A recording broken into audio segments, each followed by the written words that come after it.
Bonjour à tous, aujourd'hui j'ai envie d'aborder le sujet de la maltraitance. J'ai déjà abordé ce sujet dans différents écrits, que ce soit la maltraitance au sens large pour les adultes, et puis la maltraitance envers les enfants et les adolescents, pour faire de la prévention et puis aussi pour peut-être donner des outils aux adultes qui ont pu vivre dans leur enfance de la maltraitance. Aujourd'hui j'ai voulu faire cette vidéo parce que je me pose beaucoup de questions suite à des accompagnements que je peux recevoir dans mon travail, et en majorité lorsque ça concerne les adultes. Disons que même si ça peut être difficile parce qu'on peut trouver de la maltraitance au travail, dans l'environnement familial, dans l'environnement amoureux, sentimental, amical, eh bien, quand ce sont des adultes, disons qu'ils ne sont plus obligés de subir, même si parfois les mécanismes de l'emprise font que les personnes continuent à subir et qu'il peut y avoir aussi besoin d'aide. Mais globalement, un adulte va pouvoir faire des démarches auprès de la police, porter plainte, partir s'il le faut, quitter un environnement, même si je peux entendre qu'il y a des questions financières, et puis parfois même pour la famille des loyautés inconscientes. Voilà, ce n'est jamais simple, mais factuellement, l'adulte peut arrêter de subir. Là où c'est plus compliqué pour moi, c'est que dans le cadre de mon travail, je rencontre pas mal de situations par rapport à des enfants et des adolescents qui vivent de la maltraitance. Donc lorsqu'il y a des coups, disons que je peux attester qu'il y a des coups, c'est quelque chose de factuel et qui alerte assez facilement les personnes autour. Même si je mets un warning, parce que je me suis rendu compte quand même dans mon travail que parfois, même avec de la maltraitance et de la violence physique, beaucoup d'adultes ou de professionnels vont fermer les yeux, vont minimiser, ne vont pas forcément signaler, peut-être par méconnaissance, peut-être par déni, ou pour différentes autres raisons. Et c'est pour ça que je me questionne, parce que des fois je me dis, mais qu'est-ce qui se passe en fait?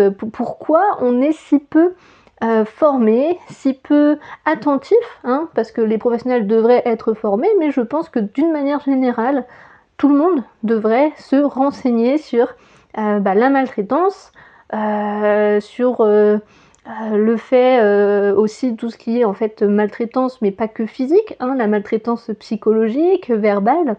Et j'ai l'impression que notre société, c'est comme si on a un petit peu banalisé, normalisé, minimisé certains comportements.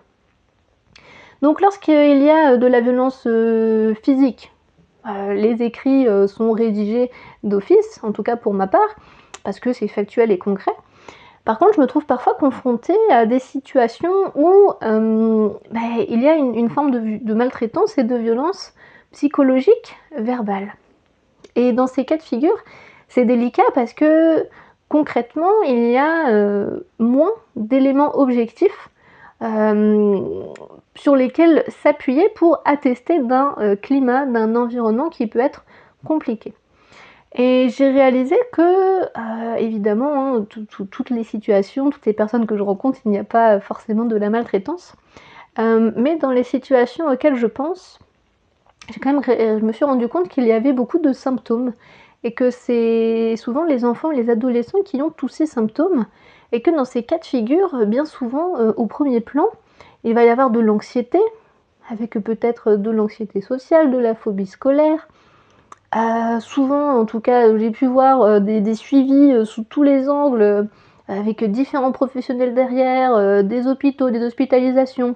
Et tout ça comme si la cause c'était l'enfant qui devait travailler sur lui, qui devait aller voir des professionnels.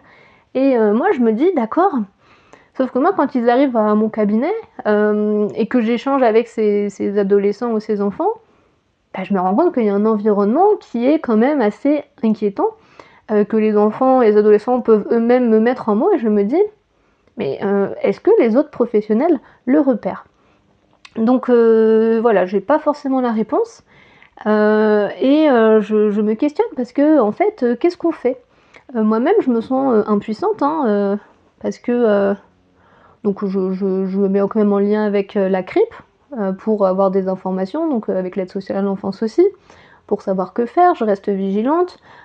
Parfois il y a une possibilité aussi d'échanger avec les parents, de faire un accompagnement.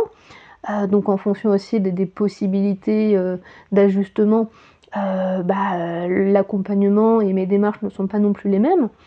Mais c'est vrai que je me questionne en fait sur la maltraitance, sur la vision des personnes et sur le fait, que finalement, je crois que les gens minimisent aussi l'importance des symptômes, notamment de l'anxiété. Et que l'anxiété, voilà, on dit souvent aux jeunes, mais même aux adultes, hein, moi j'ai beaucoup d'adultes aussi qui sont en anxiété, alors qu'ils ont plein de raisons en fait d'être dans cette anxiété, parce que leur environnement parfois, ne leur font pas du bien.